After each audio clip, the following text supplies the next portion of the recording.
अगले रोज हारिस सुबह सवेरे ही खेतों पर पहुंच गया। उसने खेतों की सफाई सुथराई की, फिर करीबी दरिया से पानी लाकर खेतों में डालने लगा। एक मर्तबा जब वह पानी लेने दरिया पर पहुंचा तो अचानक उसने दूर एक तख्ता देखा जो दरिया के बहाव के साथ साथ बहता हुआ जा रहा था। इस तख्ते पर उसे कोई शख्स लेटा हुआ भी नजर आया। हारिस ने अंदाजा लगाया कि यह शख्स बेहोश है। हारिस ने बचपन ही से तैरना सीख लिया था और वह एक बेहतरीन तैराक था। उसने फौरन दरिया में छलांग लगा दी और तैरता हुआ उस तख्ते के करीब पहुंच गया। उसने देखा तख्ते पर एक निहायत खूबसूरत लड़की आंखें बंद किए बेसुध पड़ी है। उसके अंदाजे के मुताबिक वह वाकई बेहोश थी। हारिस तख्ते को धकेलता हुआ किनारे पर ले आया। इतनी देर में उसकी माँ भी खेतों के कामों में उसका हाथ बटाने के लिए वहां पर आ गई थी। उसने हारिस की मदद से बेहोश लड़की को तख्ते से उठाकर घास पर लिटाया। ज्यादा देर नहीं गुजरी थी कि लड़की को होश आ गया।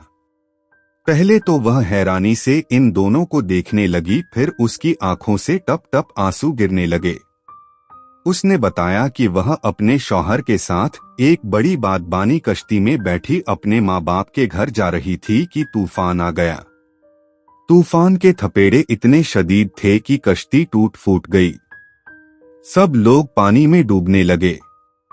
वह टूटी हुई कश्ती के एक तख्ते पर सवार हो गई। उसकी जान तो बच गई, मगर शौहर का क्या हुआ कुछ पता नहीं। यह कहकर वह फिर रोने लगी। हारिस की मां ने उसे तसल्ली दी और हारिस को खेतों में छोड़कर उसे लेकर घर आ गई। शाम को जब हारिस खेतों से घर पहुंचा तो उसने देखा कि वह लड़की उसकी मां के साथ काम करवा रही थी। रात के खाने के बाद वह सब लोग बातें करने लगे। इस लड़की का नाम नायाब था और उसका शौहर एक सौदागर था।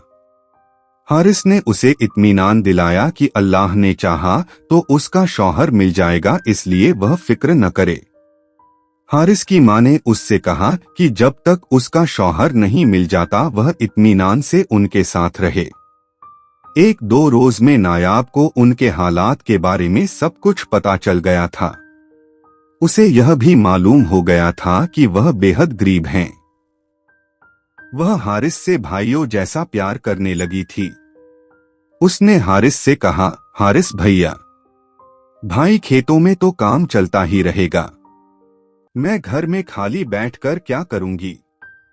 मुझे खजूर के पत्तों से खूबसूरत छाबिया, गुलदान, हाथ वाले पंखे, फल रखने वाली टोकरियां, जेवर रखने और पैसे रखने वाले संदूकचे, कपड़े रखने वाले संदूक, आरैशी चीजें, टोकरियां, चटाइयां, झाड़ू और इसी किस्म की दूसरी चीजें बनाना आती हैं। मेरे माँ बाप बहुत गरीब थे और वह यह सब चीजें बनाकर फरोख्त किया करते थे। उनका हाथ बटाते बटाते मैंने भी यह काम सीख लिया था। कल हम जंगल जाकर खजूर के पत्ते और सरकंडे लेकर आएंगे और इनसे तरह तरह की चीजें बनाकर फरोख्त किया करेंगे। हमारे पास चंद दिनों में ही पैसों के ढेर लग जाएंगे। हारिस यह बात सुनकर खुश हो गया। अगले रोज वह नायाब के साथ जंगल गया और दोनों वहां से बहुत सारे खजूरों के पत्ते और सरकंडे ले आए। दोपहर का खाना खाकर नायाब अपने काम से लग गई। हारिस उसकी मदद करता रहा। वह अपने काम में बहुत माहिर थी। शाम तक उसने बहुत सारी चीजें बना ली थीं और उन पर खूबसूरत रंग भी कर दिए थे।